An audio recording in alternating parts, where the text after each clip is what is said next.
روز نہیں روتے؟ نبی کریم صلی اللہ تعالی علیہ وسلم نے اپنی زندگی ساری آزمائشوں میں گزاری.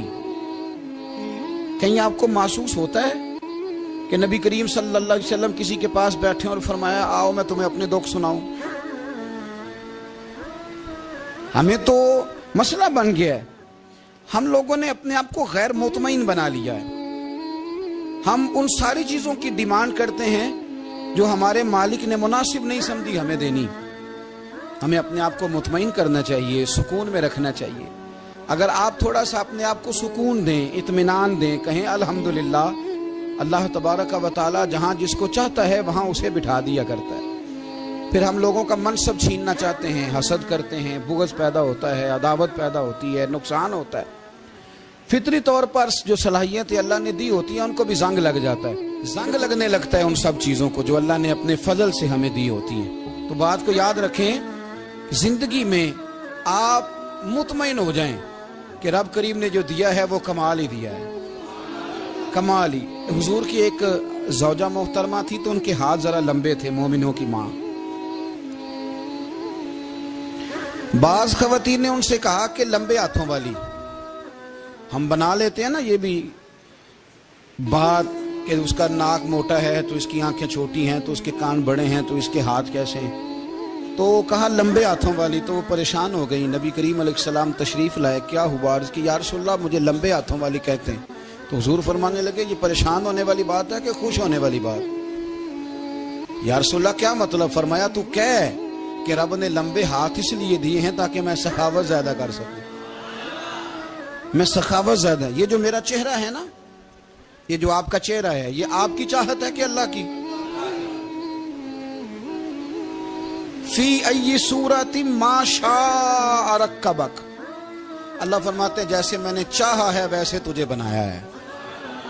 تو اگر میرا موٹا ناک، میری چھوٹی آنکھیں، میری بڑی آنکھیں، میرے چپٹے کان، یہ میرے تو نہیں، یہ تو میرے رب کی چاہت ہے. مجھے اپنے موٹے ہونٹوں سے نفرت کرنی چاہیے کہ اللہ کی چاہت سے پیار کرنا چاہیے؟ مجھے اپنے کالے رنگ پر پریشان رہنا چاہیے کہ رب کی چاہت پر مجھے پیار آنا چاہیے؟ اللہ کی چاہت پر پیار کر، یہ چاہت ہے اللہ کی، یہ چاہت ہے. تو اللہ کی چاہت سے محبت کر. تو پریشان ہو رہا ہے فلانے کا رنگ ہو رہا ہے تو میرا کالا ہے، فلانے کا مکان بڑا ہے تو میرا چھوٹا ہے، فلاں بڑی گاڑی میں کیسے بیٹھ گیا؟ بھئی اللہ نے چاہا تھا بیٹھ گیا. اللہ نے میرے لیے سائیکل پسند کی ہے، مجھے الحمدللہ کہہ کے سائیکل پہ بیٹھنا چاہیے. اس نے پسند کی ہے، اس کی رضا ہے کہ میں یہاں رہوں. تو ایک بات تو یہ ہمیشہ یاد رکھیں کہ آپ اپنے آپ کو مطمئن کریں، زندگی میں سکون دیں. نفسیاتی طور پر ہم بڑے ڈسٹرب اس لیے ہیں کہ ہم بے سکون رہتے ہیں جان بوجھ کے، وجہ ہی کوئی نہیں.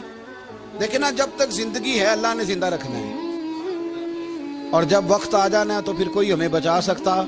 تو ٹینشن کس بات کی ہے؟ ڈپریشن کس بات کا ہے؟ ایک بات. دوسری بات یہ کہ دوسروں کی نفسیات کا بھی تھوڑا تھوڑا خیال کریں. ہم پتہ کیا چاہتے ہیں؟ سارے میرے مطابق چلیں، پھر نفسیاتی مسائل پیدا ہوتے ہیں. میرے ساتھ اگر 100 بندہ پیار کرتا ہے تو ان کے مطالبے الگ الگ ہیں.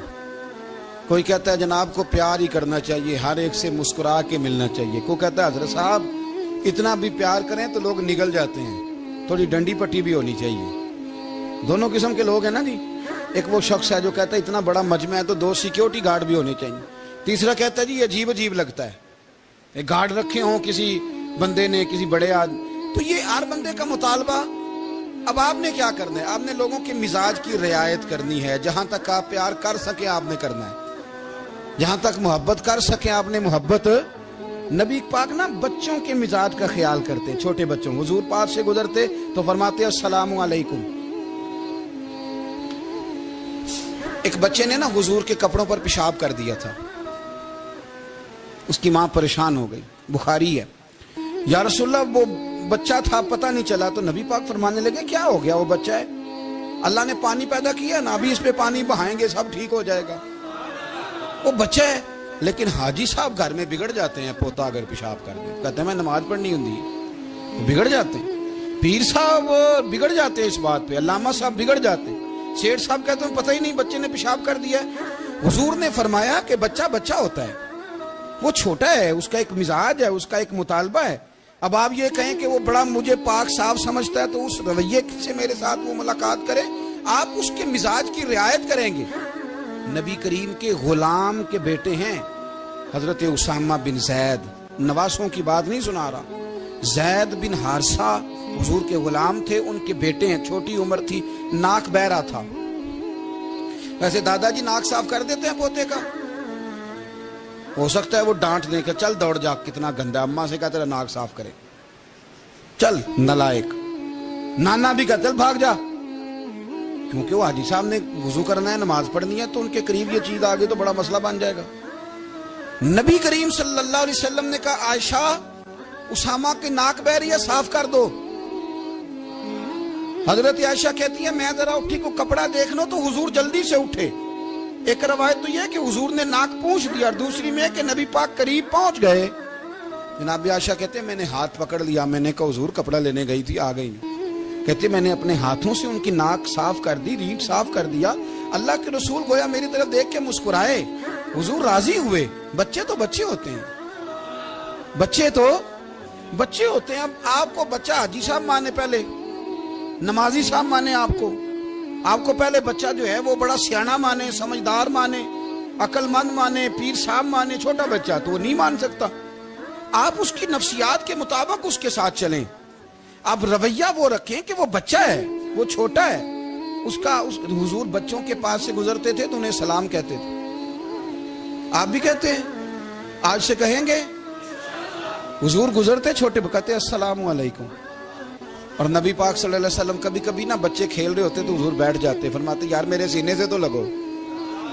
حضور زمین پہ بیٹھ جاتے، بچہ یوں ہاتھ پہ، بچہ دوڑا آتا، حضور کے سینے سے جب لگتا تو نبی پاک گر جاتے اور فرماتے اوئے ہوئے تم نے تو مجھے گرا ہی دیا ہے. یہ بچوں کے ساتھ آپ جو رویہ رکھیں گے وہ میٹھا ہوگا. اب آپ کہیں گے چونکہ اب میں ایک عہدے پہ ہوں، میں ایک منصب پہ ہوں، تو یہ آپ کی نفسیاتی کمزوری ہے. پھر کیا ہوتا ہے، بچوں کو ڈانٹ کے رکھا جاتا ہے، بے جا ڈانٹ ڈپٹ، بے جا سختی، اور بے جا ان کے ساتھ رویے، اور ان کے ساتھ بڑی عجیب و غریب قسم کی جو ہے وہ ہماری جو ہے وہ گھٹن گیپ آ جاتا ہے بچوں کے درمیان. بچے، میں کہا کرتا ہوں، پھر بچے ہمیں دکھ نہیں سناتے، وہ پھر غلط آدمی کو دوست بناتے ہیں، پھر اس غلط آدمی کو اپنی بات بتاتے ہیں، غلط آدمی رازدار بن جاتا ہے. آپ ان کی نفسیات کے مطابق ان سے پیار کریں، انہیں ٹائم دیں. آپ دیکھیں یہ کیا سوچتے ہیں، کیا کہتے ہیں، کس طرح کا ان کا رویہ ہے بچوں کے ساتھ. پھر نوجوان جب کوئی ہو جاتا ہے تو اس کی سوچیں جوان ہو جاتی ہیں. نوجوانوں سے معذرت کے ساتھ نبی پاک علیہ السلام نے نوجوانوں کی حکومت سے پناہ مانگی، نوجوانوں کی حکومت سے پناہ مانگی ہے، اس لیے کہ نوجوان بڑی جلدی پیار بھی کرتا ہے اور بڑی جلدی نفرت بھی کرتا ہے. سوچیں مضبوط نہیں ہوتی. نوجوان آدمی، جوان آدمی، بکھری ہوئی سوچیں ہوتی ہیں. میرے رسول کریم صلی اللہ علیہ وسلم نوجوانوں سے ان کے مزاج کے مطابق ڈیل کرتے تھے، ان کی طبیعت کے مطابق ان کی ذہن سازی کرتے تھے. ہم نہ جوانوں کو وقت نہیں دیتے، ہم مطالبہ کرتے ہیں نوجوان سے کہ وہ ہے نوجوان، باتیں بوڑھوں والی کرے. اگر جوانی میں بوڑھوں والی باتیں کرے تو پھر تو شیخ سعدی کہتے ہیں سارے بوڑھے چھوڑ کے اس نوجوان کے پاس بیٹھو، اس کے پاس فیض زیادہ ہے. اگر ایسا ہو جائے، کیونکہ در جوانی توبہ کردن شیوہ پیغمبری، یہ تو اچھی بات ہے، لیکن میرے عزیز اگر ایسا نہ ہو، ایسا ممکن نہ ہو، تو پھر نوجوان کو آپ اس کی طبیعت کے مطابق ڈیل کریں. آپ اس کی سوچ دیکھیں، اس کا رویہ دیکھیں، اس سے پیار کریں. نبی کریم علیہ السلام کے پاس ایک نوجوان داخل ہوا. اندر داخل ہوتے ہی اس نے فٹافٹ ایک بات کر دی. کہنے لگا یا رسول اللہ مجھے زنا کی اجازت دے دیں. میرے جذبات بہت بھٹک گئے، میں روک نہیں سکتا. ہمارے ہاں ہمارے گھر میں کوئی فون کرے تو ہم غیرت مند بن جاتے ہیں. میری غیرت کو گوارا نہیں کہ کوئی میرے گھر میں فون کرے، اور اگر میں کسی کے گھر میں فون کروں تو پھر غیرت کدھر گئی؟ پھر بھی آپ غیرت مند نہیں صاحب، پھر بھی آپ غیرت مند نہیں. اگر آپ کسی کے گھر فون کرتے ہیں تو آپ غیرت مند نہیں، تو یاد رکھیں اگر آپ یہ حرکت کر رہے ہیں تو پھر آپ کو بھی تھوڑا احساس ہونا چاہیے نا. نبی کریم صلی اللہ تعالی علیہ وسلم سے اس نے کہا مجھے زنا کی اجازت دے دے. حضور فرمانے لگے آگے آ جاؤ. حضرت عمر کہتے مجھے بڑا غصہ تھا, میرا دل کر رہا تھا اٹھوں اور 2 تھپڑ ماروں اسے. طریقہ بات کرنے کا. حضور نے بلایا, پاس بٹھایا, تھپکی دی. فرمایا ایک بات تو بتا, تیرے سوال کا جواب پھر دیتا ہوں. ایک بات تو بتا. یا رسول اللہ صلی اللہ تعالی وسلم ارشاد فرمائیے. حضور فرمانے لگے تو پسند کرتا ہے کہ تیری بہن کے ساتھ کوئی زنا کرے؟ پسند کرتا ہے تو کہ تیری بہن کے ساتھ کوئی زنا کرے؟ کہنے لگا حضور میں بات بھی سننا پسند نہیں کرتا. تیری بیٹی کے ساتھ؟ کہنے لگا حضور زبان اس کی کھینچ لوں گا جو یہ بات کرے گا. کہا تیری ماں, تیری پھوپھی, خالہ کا؟ حضور خبردار, کسی بندے کو میں اجازت نہیں دوں گا. تو رسول کریم فرمانے لگے جس سے تو زنا کی اجازت مانگ رہا ہے وہ بھی تو کسی کی بہن ہے نا, وہ بھی تو کسی کی بیٹی ہے. جو غیرت, جو حمیت یہ اپنے گھر کے بارے میں آتی ہے وہ دوسرے کے بارے میں کیوں نہیں آتی؟ جب نبی کریم نے اس نوجوان کو اس کے مزاج کے مطابق سمجھایا تو اس کی آنکھوں میں آنسو آ گئے. عرض کرنے لگا یا رسول اللہ صلی اللہ تعالی علیہ وسلم, حضور زنا کی ارادہ تو ایک طرف, آج کے بعد میری زبان پر اس کا نام بھی نہیں آئے گا. آپ سامنے والے کی نفسیات کو دیکھیں, آپ اپنے موڈ میں نہ رہیں. مجھے بڑی اچھی طرح یاد ہے ایک دفعہ نا مسجد میں ایک بچے نے نا آدھی بازوؤں کی شرٹ پہن کے نماز پڑھی. ایک بابا جی نے ان کو نا منع کیا, کہنے پورا کپڑے پا کے آیا کر, پتہ نہیں تمہیں. وہ کہنے لگا, بچہ کہنے لگا نماز ہو جاتی ہے. بازو آپ فولڈ کر کے ایسے کر کے, بڑے بازو فولڈ کر کے پڑھیں گے تو کراہت ہے, لیکن ویسے بھی آدھے بازو والی شرٹ میں نماز ہو جاتی ہے, لیکن اچھا عمل نہیں. اچھا یہی ہے کہ آپ کے بازو پورے ہوں. تو بزرگ ان سے کہنے پورے کپڑے پہنو. کہنے لگا بھی ہو جاتی ہے نماز, میں بھی تھا. تو مجھے انہوں نے کہا جی حضرت صاحب بات سننا. میں نے کہا جی حکم. کہنے لگے ان کپڑوں میں نماز ہو جاتی ہے؟ میں نے کہا جی ہو جاتی ہے. کہندے لگتا ہے منڈا چودھریاں دا ہے, منڈا لگتا ہے چودھریاں دا. فٹافٹ اسی وقت انہی پیروں پہ میں کہا جی ہے واقعی چودھریاں دا بچہ. لیکن مسئلہ یہ ہے کہ دین چودھری کے لیے بھی وہی ہے اور غریب کے لیے بھی. تو آپ اس بچے بیچارے کو اندر آنے تو دیں, اس کو مسجد میں داخل ہونے دیں, انشاءاللہ کپڑے بھی ٹھیک پہن کے آ ہی جائے گا. لیکن ہم نے تو ذہن بنا لیا ہے کہ ہم نے اپنی مرضی کے مطابق لوگوں کو قابو کرنا ہے. ہم لوگوں کی ذہن کے مطابق اترنے کو تیار نہیں, بس سارے میرے مطابق چلیں. یہ تو بات کو پیشوا کرے گا, مقتدا کرے گا, وہ بھی سمجھائے گا. رسول کریم علیہ الصلوۃ والسلام لوگوں کو جبرن نہیں جھکاتے تھے, حضور دلائل دیتے تھے. نوجوان بچوں کو موقع دیں, انہیں سمجھائیں, انہیں قائل کریں, ان سے پیار کریں, ان کی نفسیات کو سمجھیں, اس کے مطابق ان کے ساتھ آپ ڈیل کریں, پھر آگے بڑھیں. عورتوں کے بارے میں میرے نبی کریم علیہ السلام نے بڑی نصیحت فرمائی ہے. محبوب کریم فرمانے لگے عورت ٹیڑھی پسلی سے پیدا کی گئی ہے, سیدھا کرنا چاہو گے ٹوٹ جائے گی. یہ جیسی ہے اس کے ساتھ ویسے ہی گزارا کرو, اس کی نفسیات کو سمجھ جاؤ. عورت تھوڑا سا چاہتی ہے کہ وہ کھانا پکائے تو اس کی تعریف کر دی جائے, تو بھئی کھڑی ہے صبح سے بورتی خانے میں, 2 لفظ بولنے میں کوئی حرج ہے؟ اور اگر کبھی نمک زیادہ ہو بھی جائے تو کیا خیال ہے, بیوی جان بوجھ کے زیادہ ڈالتی ہے؟ اس کا شوق ہے کہ اس کی انسلٹ ہو. ہمارا رویہ اتنا سخت ہوتا ہے, بعض اوقات اتنا تکلیف دہ ہوتا ہے کہ اس سے جذبات کو ٹھیس پہنچتی ہے, مزاج میں خرابی آتی ہے. تھوڑی تعریف دیکھیں, عورت چاہتی ہے تھوڑا سا کہ میرے خاندان والے, میرے سسرال والے میری تھوڑی عزت کریں, تو وہ اگر سارا کچھ چھوڑ چھاڑ کے آ گئی ہے تو جس طرح ہم اپنی بیٹی کے لیے ذہن رکھتے ہیں عزت کا, اگر تھوڑا اس کے لیے بھی بنا لیں گے تو میرا خیال ہے کوئی حرج والی بات. ہم نا لوگوں کا خیال رکھنے کی بجائے لوگوں کو چڑھاتے ہیں. ناراض تو نہیں ہو جائیں گے آپ؟ نہیں, رہن دینے ہیں, لگتا ہے تو ہو جانا ہے. بھائی چڑھاتے ہیں لوگ. کسی نے کہہ دیا نا کہ یہ میرے گھر نہ آئے آج کے بعد, باپ نے بیٹے کو کہہ دیا یہ تیرا رشتہ دار نہ آئے, وہ کہتا ہے تو سویرے ضرور آئیں, دیکھاں گا تینوں کیڑا ڈکدا ہے, آنا صبح. وہ کسی نے کہہ دیا نا اس گلی سے نہ گزرنا, کہنا میں ابھی گزروں گا, تو دیکھ لے جو تو نے کرنا. ہم لوگوں کی نفسیات کے, بلکہ پتہ چل جائے نا فلانے کو فلان چیز بری لگتی ہے, اس کو لوگ زبردستی کرتے ہیں, چڑھاتے ہیں, نفرتیں پیدا کرتے ہیں, اس کے اندر غرور لاتے ہیں, مزاج کے اندر چڑچڑاپن پیدا کرتے ہیں. یہ کام نہ کریں. آپ اپنے لیے کیا گراؤنڈ بنا رہے ہیں کہ لوگ آپ سے نفرت کریں, لوگ تکلیف دیں آپ کو؟ یہ نوجوان بچے کسی نے ہارن دے دیا گاڑی کا تو اب اس نے گاڑی پیچھے کرنی نہیں، وہ ماں بدولت کو ہارن بجا دیا ہے۔ یہ مہذب قوموں کا یہ رویہ نہیں ہوتا۔ یہ تو وہ قومیں ہیں جو مطلب بڑی تنگ ہیں اپنے آپ سے، یہ بڑے آوازار لوگ ہیں۔ ٹھنڈے رہیں، میٹھے رہیں، پیار کریں، دوسروں کے جذبات کا احساس کریں۔ نبی کریم صلی اللہ تعالی علیہ وسلم نے ایک دن حضرت عائشہ صدیقہ سے کہا عائشہ تیرے ساتھ ایک بات نہ کروں، حضور کریں؟ فرمایا جب تو ناراض ہوتی ہے تب بھی مجھے پتہ چل جاتا ہے، اور جب تو راضی ہوتی ہے تب بھی مجھے خبر ہو جاتی ہے۔ اتنا دھیان رکھتے ہیں خامن گھر میں کہ اب اس کی پوزیشن کیا ہے اور اب یہ کیا سوچتی ہے اور کس بات پہ اس کو جو ہے وہ ناراضگی ہوتی ہے۔ مجھے جب تو راضی ہوتی ہے تب بھی پتہ ہوتا ہے ناراض۔ تو حضرت عائشہ کہتی ہے نہیں حضور ایسی تو بات ہی کوئی نہیں، آپ بتائیں۔ تو حضور فرمانے لگے جب میں کسی اور زوجہ کے پاس تھوڑا وقت گزار لیتا ہوں زیادہ، اور جب میں آتا ہوں تو ناراض ہوتی ہے۔ یا رسول اللہ آپ کو کیسے پتا؟ فرمایا بتاؤں؟ حضور بتائیں۔ فرمایا اس وقت جب تو قسم اٹھاتی ہے تو کہتی ہے لا و رب ابراہیم، مجھے ابراہیم کے رب کی قسم، اور جب تو مجھ سے راضی ہوتی ہے تو کہتی ہے لا و رب محمد، مجھے محمد کے رب کی قسم۔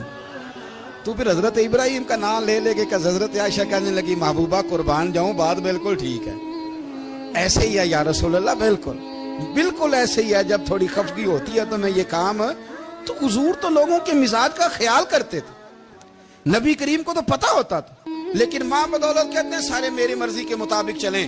ہاں میں نے زندگی میں یہ تجربہ بھی کیا ہے کہ آپ لوگوں کا خیال رکھنے لگ جاتے ہیں تو لوگ خراب بھی ہو جاتے ہیں، اس میں کوئی شک نہیں۔ وہ سمجھتے ہیں شاید میری ضرورت بڑی ہے، نہ یہ بات نہیں بھائی، بات کچھ اور ہے۔ حضور رحمت اللہ للعالمین ہے نا، تو کافر ہے یا منافق ہے، حضور کی تو ڈیوٹی ہے پیار کرنا، لیکن کافر کو تو چاہیے نا کلمہ پڑھے، منافق کو تو چاہیے نا مومن بنے۔ او بھائی میں نے کہا وہ بزرگ ہیں، ان کی ذمہ داری ہی پیار کرنا ہے، وہ جو بھی جائے گا اس سے۔ لیکن تو بتا تو نے پیار میں سے سیکھا کیا ہے، لیا کیا ہے، تیرے اوپر اثر کیا ہے؟ پیار کرنا، شفقت کرنا اور ہے، یہ جملہ میرا یاد رکھنا، پیار کرنا کسی سے اور ہے اور اس سے راضی رہنا یہ بات اور ہے۔ کسی پر شفقت کرنا اور ہے اور اس بندے سے راضی رہنا، یہ آپ دیکھیں کہ وہ راضی ہے آپ سے کہ نہیں، کہ خالی پیار ہے، خالی شفقت ہے۔ شفقت تو مجبوری ہے، کرنی ہے۔